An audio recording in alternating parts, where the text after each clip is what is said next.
אוקיי, שלום לכולם. הנושא שאני הולך לדבר עליו הוא חלק קטן מתוך מאמר שהשלמתי עכשיו על בשר מלאכותי,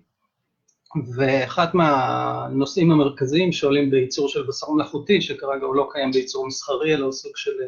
מדע בדיוני, זה הנושא של הטעם, ההנחה שטעם, אני אשתמש כאן במושג טעם, לציין חוויות חושיות בכלל, כלומר צירוף של טעם, ריח, צבע,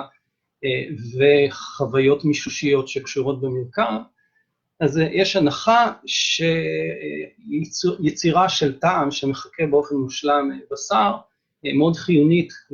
לעתיד של הבשר המלאכותי, לשיווק שלו, ושהפערים בטעם בין המוצר המקורי ובין החיקוי או המקביל שלו, הם פערים חשובים. על הרקע הזה, אם עולה האפשרות שאם קיימים כבר מקבילי בשר מושלמים מבחינה חושית, מבחינת הטעם, אז הסיבה שבגללה הם באופן יחסי בשר אמיתי לרקמות של חיות מתות פחות מצליחים בשוק, לא קשורה בטעם. אם יש מוצרים שמספקים את אותה חוויה חושית עצמה, ובכל אופן הם נמכרים בכמויות הרבה יותר קטנות, אז כנראה שהסיבה להבדלים במחירות היא סיבה אחרת, או הסיבות הן סיבות אחרות, קשורות אולי במשמעות הסמלית של אכילת בשר, ועל זה אני לא רק כלום, זה לא הנושא שלי כאן, אלא משהו הרבה יותר ממוקד. עכשיו עולה כאן הסוגיה המתודולוגית, ברגע ששואלים על הבדל בין שני מוצרים, עם חוויות סובייקטיביות שיש לצרכני מוצרים, גם של בשר וגם של מקבילי בשר, יכולות לשמש כעדות סבירה. והתשובה היא בפירוש לא. וזה משום שהצורה שבה אנחנו אוכלים, גם מוצרי בשר וגם מקבילי בשר ומוצרים בכלל, מתחילה במידע שקודם לחוויה החושית, מידע רב מאוד שמסתמך על תוויות שנמצאות על המוצר, מידע מילולי אחר שיש על האריזה של המוצר, מידע תנועתי שיש עליו, פרסומות, המלצות מחברים, המלצת מלצר וכיוצא בזה מה שאתם רוצים. כל המידע הזה קודם לחוויה החושית ומעצב אותה, מכוון אותה לכיוונים מסוימים, והחוויה החושית לכן היא לא טהורה והיא לא יכולה לספק מידע סביר על יכולת ההבחנה הממשית בין שני סוגי המוצרים. יתרה מזו, אפשר להעלות על הדעת שלאנשים יהיו סיבות טובות מאוד להניח הנחות מסוימות לגבי מידת היכולת שלהם לזהות, להבחין בין מוצר בשרי לחיקוי שלו. למשל, אם ניקח איזשהו אוכל בשר ארכיטיפי, לאו דווקא מישהו שקיים באמת, אבל החוויה ארכיטיפית של אוכל בשר, שנמצא תחת מצור של צמחונים, טבעונים, לגבי מה שהוא אוכל, הנטייה שלו תהיה לציין שיש לו יכולת גבוהה מאוד לזהות בין בשר לבין מקבילים שלו, אי אפשר לבלבל אותו בכלל, ובשום פנים ואופן אי אפשר לדבר בכלל על זה שהמוצרים האלה יש להם מכנה משותף. לעומתו, טבעוני ארכיטיפי יאמר שאני במקרה הזה יש לי חוויה מכוננת עוד מלפני ימים שהייתי טבעוני אל הצמחונים, וזו מין חוויה מכוננת שדחפו לי משהו שאמרו שהוא חיקוי בשר, ונכנסתי להיסטריה כי הייתי בטוח שזה בשר אמיתי, ובשום פנים ואופן לא הצלחתי להבחין ביניהם, וגם החוויות האלה של הטבעוני הטיפוסי ושל אוכל הבשר הטיפוסי, יכול להיות שהן חוויות אותנטיות, אבל ההעלאה שלהן בזיכרון היא סלקטיבית מאוד. אני מעדיף לזכור חוויה מכוננת של היעדר יכולת להבחין בין המוצר המקורי והמקביל שלו, ואדם שרוצה להצדיק את ההרגלים שלו, יבחר באופן סלקטיבי חוויות שבהן הוא הצליח להבחין, ואפילו מאוד נרתע מהחיקוי, ולכן חוויות מן הסוג הזה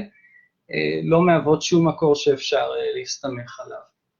אז על אלו מקורות בכל אופן אפשר להסתמך. חיפשתי מבדקים עיוורים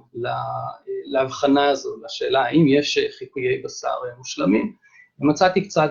בעולם הפופולרי, למשל איזו תוכנית אינטרנט של שני ליצנים שניתנה להם עם עיניים קשורות, ניתנו להם שורה של מוצרים, לפעמים מוצרים בשרים, לפעמים מקבילי בשר,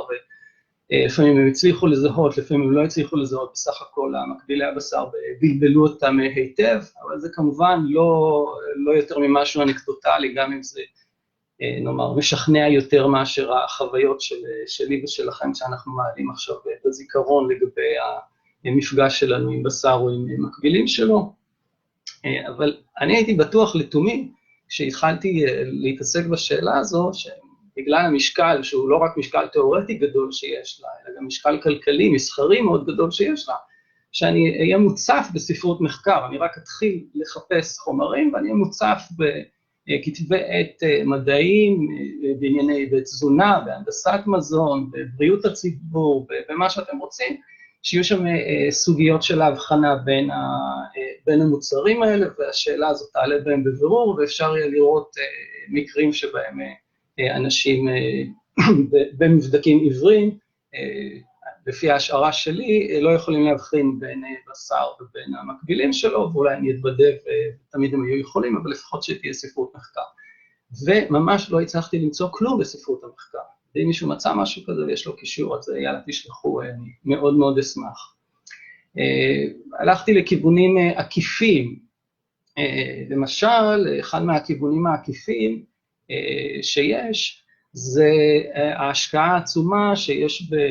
בעולם המחקרי, בעולם המדעי, באמצעים לזיהוי מרכיבים צמחיים במוצרי בשר, כלומר, מוצרים שיש עליהם תוויות שהם בשר, ויש טכנולוגיות לזהות אם יש בהם מרכיב באחוז מסוים שהוא לא בשרי, אבל אלה לא טכנולוגיות שנועדו, לפי מה שמצאתי לפחות, לזהות זיוף מלא או חיקוי מלא, אלא רק אחוז מסוים של מוצר כמו סויה, במוצר בשרי, לכן זה עדות רק עקיפה לקשיים שיש לנו להבחין בין בשר לבין מקבילים שלו.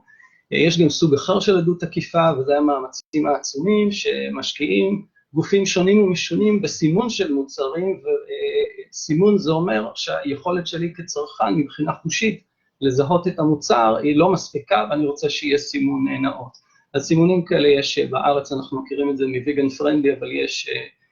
הרבה סימונים כאלה שקדמו בחול בשנים רבות, לגבי הבחנה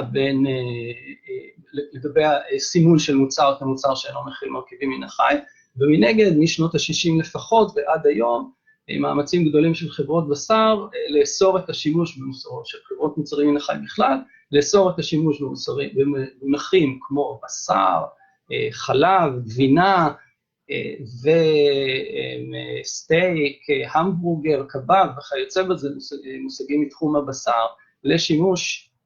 של כשם או כמשהו שמופיע במידע על מוצרים, מידע כתוב על מוצרים שהמקור שלהם הוא צמחי או סינתטי. אז הדברים האלה הם עדויות עקיפות, וחשבתי שאני אלץ להסתפק בעדויות עקיפות האלה, עד שנזכרתי שבעצם העולם של פטנטים הוא